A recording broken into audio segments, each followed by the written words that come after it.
اعوذ باللہ من الشیطان اللعین الرجیم بسم اللہ الرحمن الرحیم الحمد للہ رب العالمین والصلاة والسلام علی محمد وآلہ الطاہرین ولعنۃ اللہ علی اعدائہم اجمعین اما بعد۔ ایک اہم موضوع جو کہ دین اسلام کی توجہ کا مرکز قرار پایا ہے وہ جود، سخاوت یا جسے ہمارے ہاں بخشش کہا جاتا ہے وہ ہے۔ یہ ایک ایسا موضوع ہے کہ اس کے بارے میں لوگ یہ سمجھتے ہیں کہ یہ دونوں الفاظ یعنی جود اور بخشش ایک ہی معنی میں ہیں، تقریباً ایک ہی معنی میں استعمال ہوتے ہیں، لیکن اگر ان دونوں لفظوں پر دقت کی جائے تو یہ پتہ چلتا ہے کہ ہر طرح کی بخشش، ہر طرح کا اپنا مال کو بخشنا یہ سخاوت ہوتی ہے، لیکن ہر سخاوت ہمیشہ جود نہیں ہوتی، کیونکہ جود کے بارے میں کچھ خصوصیات ایسی بیان ہوئی ہیں کہ جب کوئی شخص اپنے مال کو بخشے اور اس طرح سے بخشے کہ وہ سوال کرنے والے کے سوال کرنے سے پہلے اس کی ضرورت کو پورا کرے، یا اسے اپنی دی ہوئی مدد جو وہ کر رہا ہے اپنے مال کے ذریعے سے اس کو چھوٹا جانے، یعنی ٹھیک ہے کہ میں اپنا مال دے رہا ہوں،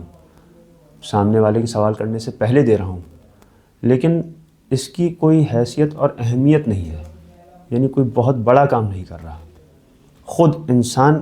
جب اس تصور کو اپنے ذہن میں رکھے تو اس کو جود کہا جاتا ہے۔ یا ایک اور چیز جو بیان ہوئی وہ یہ کہ جو انسان جود کرتا ہے وہ اپنے مال کو بخشتا ہے ایک سخی انسان کی طرح سے، لیکن وہ اس پورے بخشنے کے عمل کے اندر اپنے آپ کو مائنس کر دیتا ہے، یعنی وہ دیکھتا ہے کہ یہ مال جو میں کسی ضرورت مند کو دے رہا ہوں، اس سے اس کی ضرورت کو پورا کر رہا ہوں، یہ در واقع میں نہیں کر رہا، یہ در حقیقت مال پروردگار کی طرف سے دیا ہوا ہے جو میرے پاس آیا، اور یہ بندہ جس کی مدد کی جا رہی ہے یہ بھی پروردگار کا بندہ ہے، لہٰذا وہ اپنے آپ کو اس پروسیس کے بیچ میں سے مائنس کر کے جب اس عمل کو دیکھتا ہے تو اس کو جود کہا جاتا ہے۔ آپ دیکھیں گے کہ اہل بیت علیہ الصلوۃ والسلام کی معزز اور مقدس ہستیاں کہ یقیناً ہم لوگوں نے اپنی زندگیوں میں اس کا بارہا مشاہدہ کیا ہے کہ انسان کو بعض اوقات اپنی ضرورت پیش آنے پر اہل بیت کی بارگاہ میں پروردگار کو جب انہیں وسیلہ قرار دیا جاتا ہے تو انسان اپنی زبان پر بعض اوقات لاتا نہیں ہے، اپنی زبان پر لانے سے پہلے اس کی ضرورت پوری ہو جاتی ہے۔ یہی پروسیس جود کا پروسیس کہلاتا ہے۔ اس حقیقت اور اس کام کے بارے میں یعنی مال کے بخشنے کے بارے میں قرآن مجید میں ڈائریکٹلی براہ راست لفظ جود اور سخاوت اس طرح سے نہیں آیا ہے، لیکن کچھ ایسی آیات ہیں قرآن مجید میں کہ جو انسان کو ترغیب دلاتی ہیں کہ وہ اپنے آپ کو اس چیز کی طرف لے کر جائے کہ معاشرے میں بخشش اور جود اور سخاوت مندی ان صفات کو معاشرے کے اندر رائج کرے یا کم از کم اپنی ذات سے ان کا اظہار کرے۔ ان میں سے چند آیات آپ کے سامنے میں رکھوں گا۔ پہلی آیت قرآن مجید کا دوسرا سورہ، سورہ بقرہ، سورہ الحمد کے بعد، اور ابتدائی آیات کہ جہاں پر ارشاد فرما رہا ہے پروردگار عالم بسم اللہ الرحمن الرحیم الف لام میم ذالک الکتاب لا ریب فیہ ھدی للمتقین۔ یہ کتاب وہ کتاب ہے کہ جس کے اندر کوئی شک نہیں ہے اور یہ صاحبان تقوی متقیوں کے لیے ہدایت ہے۔ ان متقیوں کی جب صفات پروردگار عالم بیان کر رہا ہے شروع اول قرآن میں، اگلی ہی آیت میں پروردگار عالم اس طرح سے ارشاد فرما رہا ہے کہ الذین یؤمنون بالغیب ویقیمون الصلاۃ ومما رزقناہم ینفقون۔ یہ صاحبان تقوی متقی لوگ وہ ہیں کہ جو غیب پر ایمان لے کر آتے ہیں اور یقیمون الصلاۃ نماز کا اقامہ کرتے ہیں، ومما رزقناہم اور ہر وہ چیز جو ہم نے انہیں رزق اور روزی کے عنوان سے ان کو عطا کی ہے، ینفقون، یہ لوگ اس سے انفاق کرتے ہیں۔ یعنی قرآن مجید اپنی ابتدائی آیات میں ہی متقیوں کو جب لوگوں کے سامنے پہچنوا رہا ہے تو متقیوں کی صفات جہاں پر پروردگار یہ بیان کر رہا ہے کہ یہ لوگ غیب پر ایمان رکھتے ہیں، نماز کا اقامہ کرتے ہیں، اسی ردیف میں اسی مرحلے پر پروردگار عالم ان کی یہ صفت بیان کر رہا ہے کہ پروردگار نے جو کچھ بھی ان کو دیا ہے، ینفقون، یہ اس سے انفاق کرتے رہتے ہیں۔ یعنی ایک ایسا عمل ہے جو کہ مسلسل جاری ہے، ایک آدھ دفعہ کی بات نہیں ہے۔ انفاق کے معنی وہی ہیں جس چیز کو ہم آپ کے سامنے بیان کر رہے ہیں، یعنی وہی جود، سخاوت، بخشش، اپنے مال کو خدا کی راہ میں دینا۔ اور جب یہاں پر ہم خدا کی راہ کہہ رہے ہیں تو خدا کی راہ سے مراد صرف یہ نہیں ہے کہ انسان مسجد بنوا دے یا کوئی اور اس طرح کا کام دین کا جو ظاہری طور پر ہمیں ڈائریکٹلی نظر آتا ہے صرف یہ ہو، نہیں، بلکہ اس سے مراد میں آپ کے سامنے اگلی ایک اور آیت رکھوں گا اور اس سے آپ کے سامنے بیان کروں کہ سورہ حشر کی ظاہراً 9ویں آیت ہے کہ جس میں پروردگار عالم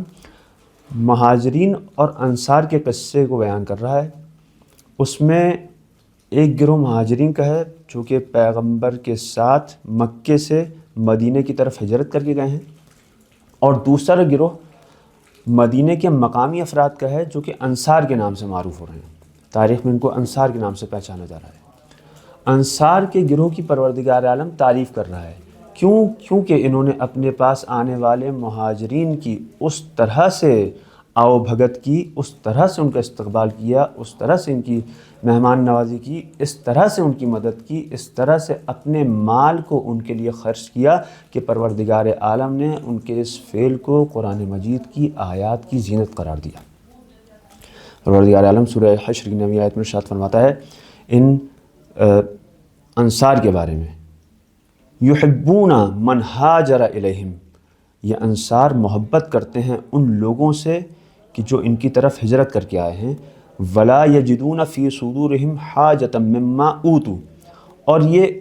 ہر اس چیز کے بارے میں جو پروردگار عالم نے ان کو عطا کی ہے، یہ اس کے بارے میں اپنے دل میں کوئی احساس نیاز اور ضرورت محسوس نہیں کرتے۔ وَيُؤْثِرُونَ عَلَىٰ أَنفُسِهِمْ وَلَوْ كَانَ بِهِمْ خَصَاصَةٌ، یہ ان مہاجرین کو جو کہ ان کی طرف آئے ہیں، ان کو اپنی جانوں کے اوپر ترجیح دیتے ہیں جبکہ یہ خود بہت زیادہ نادار ہیں، ضرورت مند ہیں، یہ میں کہوں فقیر ہیں، فقارت کی حالت میں ہیں، فقر کی حالت میں ہیں، لیکن اس کے باوجود یہ لوگ مہاجرین کو اپنی جانوں پر ترجیح دے رہے ہیں اور ان کے لیے اس طرح سے خرچ کر رہے ہیں ان لوگوں کے اوپر کہ اس میں انہوں نے تاریخ میں مثال قائم کر دی۔ بعض مورخین کے مطابق تاریخ میں شاید یہ واقعہ ہجرت کا انصار کی مہمان نوازی کے اعتبار سے اگر دیکھا جائے تو شاید بے مثال واقعہ ہے، یعنی اس کی نظیر نہیں ملتی کہ جب لوگ آئے تو کیونکہ مہاجرین کی تعداد کم تھی اور انصار کی تعداد زیادہ تھی، بعض اوقات چند انصار کے درمیان اختلاف پیدا ہو جاتا تھا ایک دوسرے سے کہ ان میں سے کون سا شخص اس آنے والے مہاجر کی مہمان نوازی کرے گا اور اس کی مدد کرے گا اور اپنے مال کو اس کے اوپر انفاق کرے گا اور بخشے گا۔ یہ سورہ حشر کی ایک آیت ہے۔ اس کے علاوہ بہت مشہور و معروف سورہ قرآن مجید کا، کم از کم مکتب اہل بیت کے ماننے والوں کے درمیان، جس کو مختلف ناموں سے قرآن مجید میں پہچانا جاتا ہے، لوگ جانتے ہیں۔ کوئی سورہ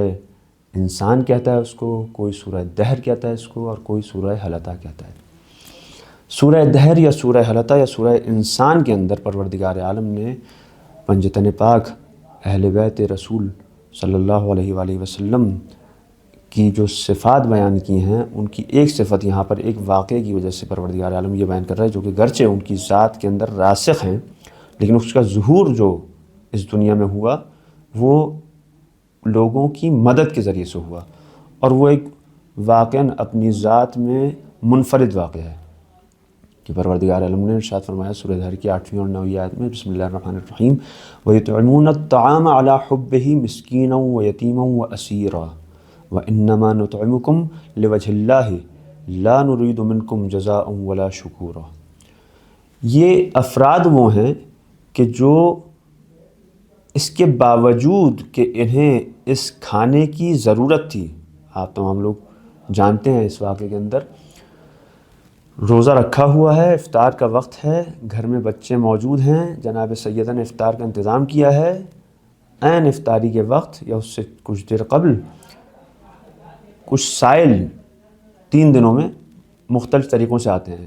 کبھی یتیم بن کر آ رہا ہے، کبھی کوئی مسکین ہے جو کہ گھر پر آ کر دست سوال بلند کر رہا ہے، اور سوال کیا ہے کہ کچھ کھانے کے لیے چاہیے، افطار کا وقت ہے، اپنے بچوں کو کھانا کھلانا ہے، خود جناب سیدہ مولا کائنات کو افطار کرنا ہے، لیکن یہ افطار کا کھانا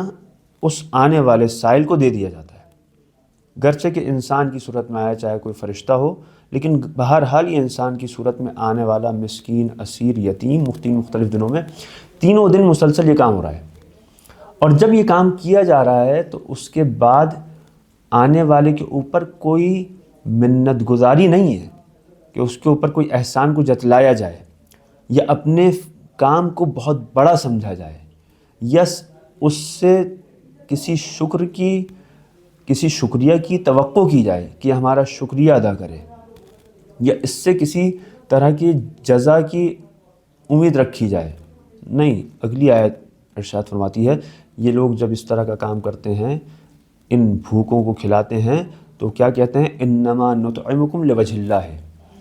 یعنی یہ صرف اور صرف پروردگار کی رضا اور خوشنودی کی خاطر ان لوگوں کو کھلا رہے ہیں، اور کیا کہتے ہیں؟ لا نرید منکم جزاء ولا شکورا، یعنی نہ انہیں کسی طرح کا اس شخص سے کوئی جزا چاہیے، نہ کسی طرح کی جزا چاہیے، اور نہ ہی کسی طرح کا شکریہ ان سے متوقع ہے اور نہ کوئی توقع رکھتے ہیں۔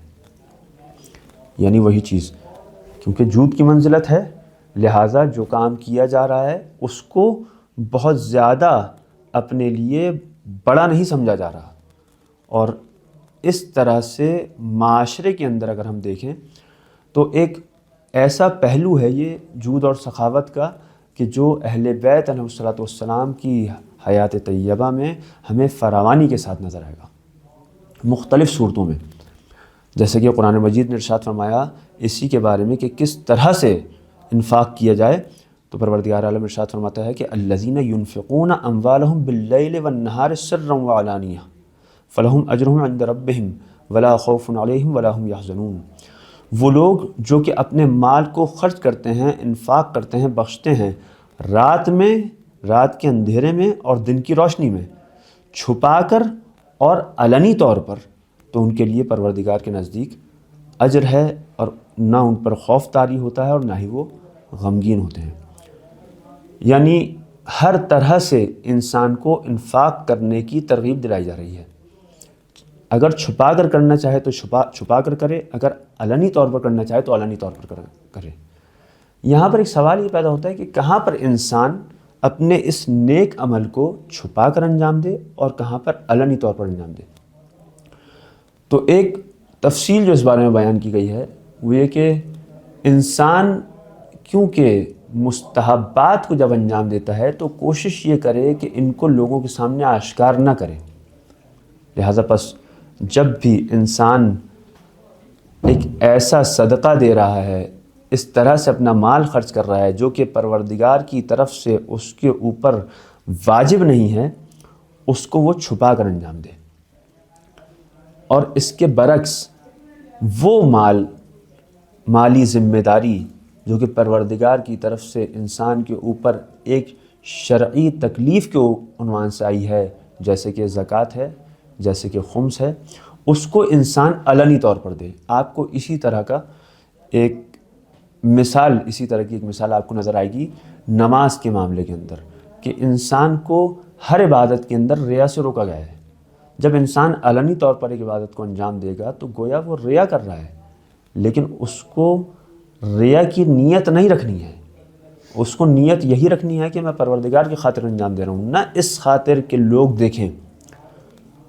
اسی لیے آپ دیکھیں گے کہ جو چیز علنی طور پر ہمیں انجام دینے کی تعلیم دی گئی ہے نماز کے سلسلے کے اندر، وہ نماز جماعت یعنی واجب نمازوں کے اندر ہمیں کہا گیا ہے کہ انسان انہیں جماعت کے ساتھ انجام دے، جبکہ مستحب نمازوں کے لیے بہتر یہ ہے کہ انسان انہیں گھر میں انجام دے، اور فرادہ طور ضروری یہ ہے کہ فرادہ طور پر انجام دے۔ مستحب نمازوں کو انسان جماعت سے انجام نہیں دے سکتا۔ اسی طرح سے ہم یہ کہہ سکتے ہیں، ہم یہ سمجھ سکتے ہیں کہ جب انفاق کے بارے میں گفتگو کی جا رہی ہے کہ انفاق چھپ کر کیا جائے اور علنی طور پر کیا جائے، تو یہ کہا جا سکتا ہے کہ انسان اپنے واجب جو اس کی مالی شرعی ذمہ داریاں ہیں انہیں علنی طور پر انجام دے، ایسے کہ لوگوں کو پتہ چلے۔ زکوٰۃ فطرہ مثلاً فطرہ انجام دے رہا ہے، فطرہ دینا واجب ہے، عید کے دن جا رہا ہے عید کی نماز سے پہلے یا چاند رات کو، چاند نظر آ جانے کے بعد عید کا، جب وہ اس ذمہ داری کو انجام دینے جا رہا ہے تو کوشش یہ کرے کہ لوگوں کو پتہ چلے اس کے بارے میں، تاکہ دوسرے لوگ بھی ان کے اندر تاکہ دوسرے لوگوں کو بھی ترغیب ہو اور وہ اس واجب فعل کو ترک نہ کریں بلکہ وہ بھی آ کر اس کو انجام دیں۔ جبکہ اس کے برخلاف جو مستحب عمل ہے اسی کی سیرت آپ دیکھیں گے اہل بیت علیہ السلام کی زندگی میں کہ اہل بیت علیہ السلام یہ مستحب جو انفاق ہے یہ کرنے کے لیے رات کو نکلتے ہیں۔ آپ کو اس کے لیے مختلف ائمہ کی زندگیوں میں مثالیں مل جائیں گی، آپ نے اس کو ائمہ کی زندگیوں میں سنا بھی ہوگا۔ مولا کائنات علیہ السلام راتوں کو نکل کر اندھیرے میں جب لوگ سو رہے ہیں، لوگوں کے پاس جا کر اپنے کندھے پر ایک بوری کے اندر کچھ روٹیاں رکھ کر وہ لوگوں کے کنارے روٹیاں اور نمک رکھ کر آ جاتے ہیں۔ یہی سیرت آپ کو امام سجاد علیہ السلام کے سلسلے میں ملے گی، امام باقر علیہ السلام کے بارے میں ملے گی، امام صادق کے بارے میں بھی، اور اسی طرح سے بقیہ ائمہ علیہ السلام کے بارے میں بھی ملے گی۔ یہ پس پروردگار کو انفاق کا فعل بہت پسند ہے، علنی طور پہ بھی اور پوشیدہ طور پر بھی، اور جس طرح سے چاہے انسان کرے۔ جب انسان یہ چاہتا ہے کہ کوئی نیکی انجام دے تو اس طرح سے انجام دے کہ پروردگار کی بارگاہ میں مورد مقبولیت واقع ہو سکے، یعنی پروردگار کی بارگاہ میں وہ فعل قبول ہو سکے۔ وہ کون سا فعل ہو سکتا ہے جو کہ پروردگار کی بارگاہ میں قبول ہو؟ وہ وہی فعل ہو سکتا ہے جو میں خود پسند کروں۔ یعنی میرے پاس مال ہے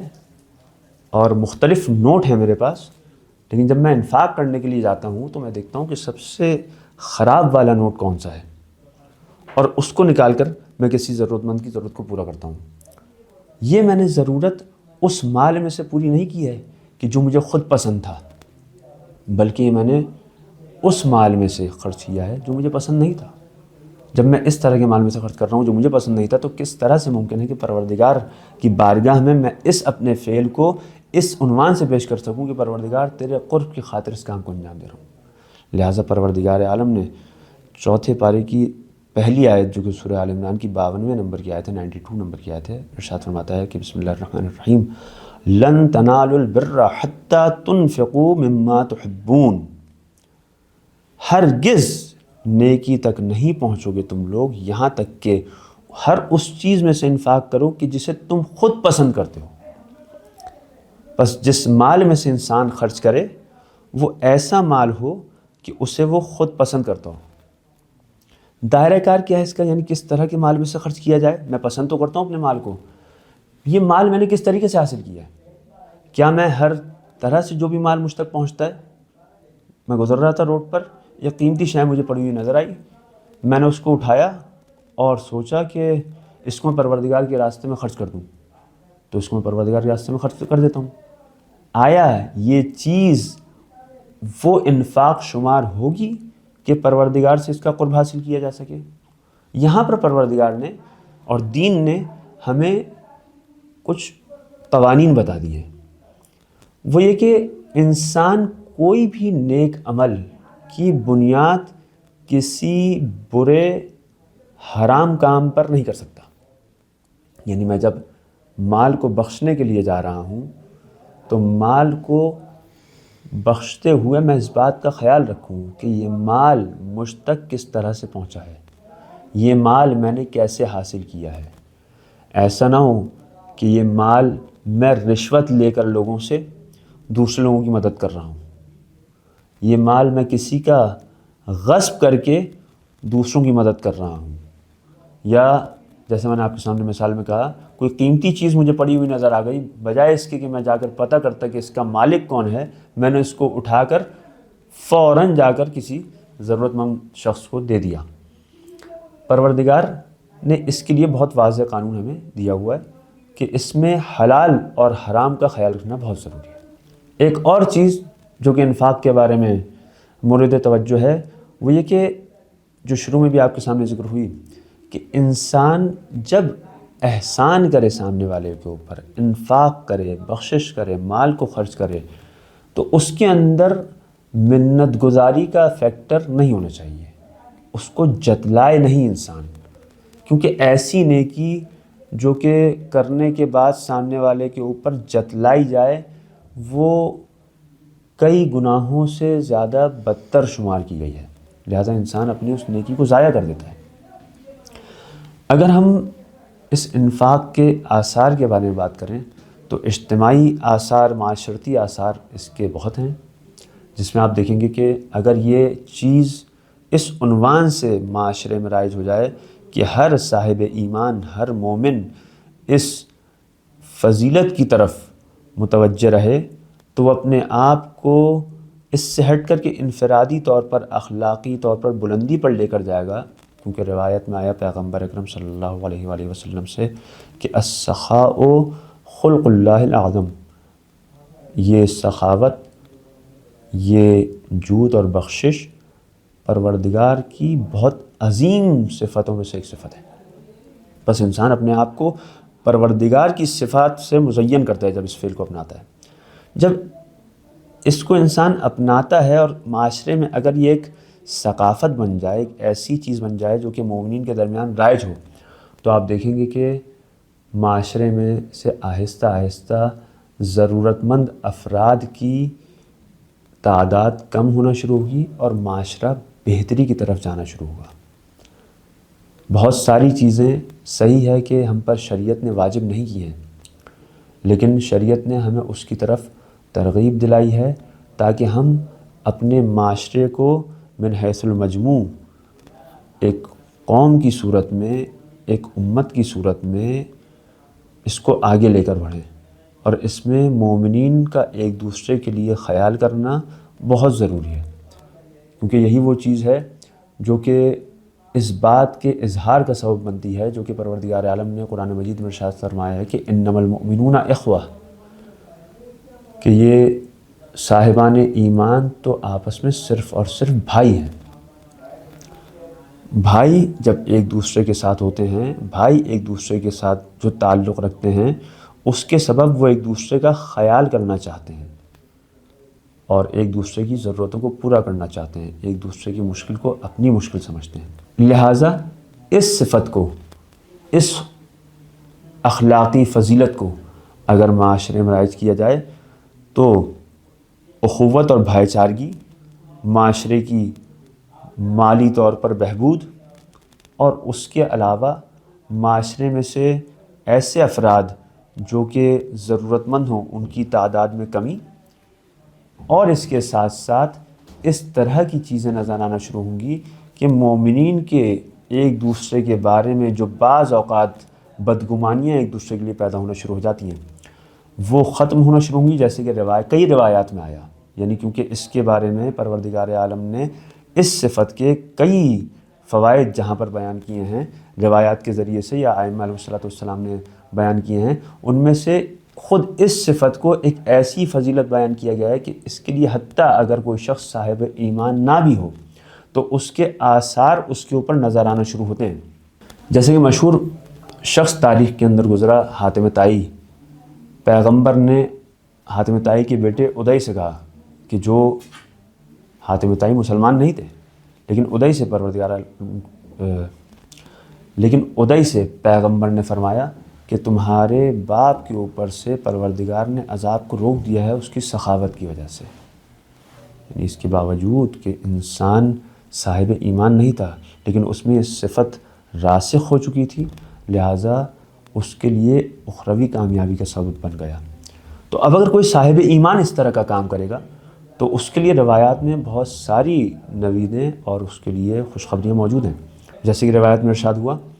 کہ سخاوت مند لوگ وہ ہوتے ہیں کہ جو یقین رکھتے ہیں۔ کیونکہ یقین کے نور میں سے ایک شعاع اور ایک کرن یہی انفاق اور بخشش ہے کہ جب انسان بخشتا ہے تو یہ اس کے یقین کی علامت ہوتی ہے۔ اور دیگر اور بہت ساری روایات ہیں اس طرح کی جو کہ اس مضمون کو اپنے اندر سمیٹے ہوئے ہیں اس طرح سے کہ اس کو ایک ایسی فضیلت بیان کر رہی ہیں کہ اس کو ان چند فضیلتوں میں لے کر آ جاتی ہیں کہ اگر مومنین اس کو اپنے معاشرے میں رائج کر لیں اور معاشرے کے مختلف ایسے طبقات جو کہ ہمارے معاشرے کو ترقی کی طرف لے کر جا رہے ہیں، ہمارے معاشرے کی رہنمائی کر رہے ہیں، اور ان کے ساتھ اگر کوئی اس طرح کی مشکلات پیش آتی ہیں تو اس کی طرف اگر توجہ کریں گے تو یقیناً معاشرہ ایک ایسے معاشرے میں تبدیل ہو جائے گا کہ جہاں پر صرف اور صرف مومنین کے درمیان محبتیں ہوں گی، اور یقیناً یہ معاشرہ ایک ایسا معاشرہ ہوگا کہ جو اپنے امام کے واقعی منتظروں کی صورت میں ظاہر ہوگا۔ اور یہاں پر یہ کہا جا سکتا ہے کہ وہ جو ظہور کے لیے علامتیں بیان کی گئی ہیں کہ ظہور کے زمانے میں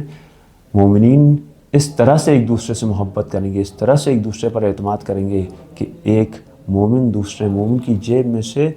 بغیر کسی مشکل کے، بغیر کسی اعتراض کے، بغیر کسی مشکل کے سامنے کے اس کی جیب میں سے مال نکال لے گا، اور سامنے والے مومن کو اس پر اعتراض نہیں ہوگا، گرچہ کہ وہ ظہور کا وقت ہوگا۔ لیکن آج کے دور میں کم از کم انسان خود اسی بات پر اگر راضی ہو جائے کہ وہ بخل نہ کرے، وہ اپنے مال کو نہ روکے، بلکہ اپنے مال کو خرچ کرنے میں جس ایک اعتدال کے راستے کو اپنائے، کیونکہ یہاں پر بھی ایک مشکل جو پیش آتی ہے وہ یہ کہ بعض لوگ یا تو اس بخشش کے مقابلے میں جو بخل کا فیکٹر ہے بخیل ہو جاتے ہیں، اپنے مال کو روک کر رکھتے ہیں، اور دوسرے بعض اوقات اس طرح سے خرچ کرتے ہیں کہ وہ اسراف لگتا ہے۔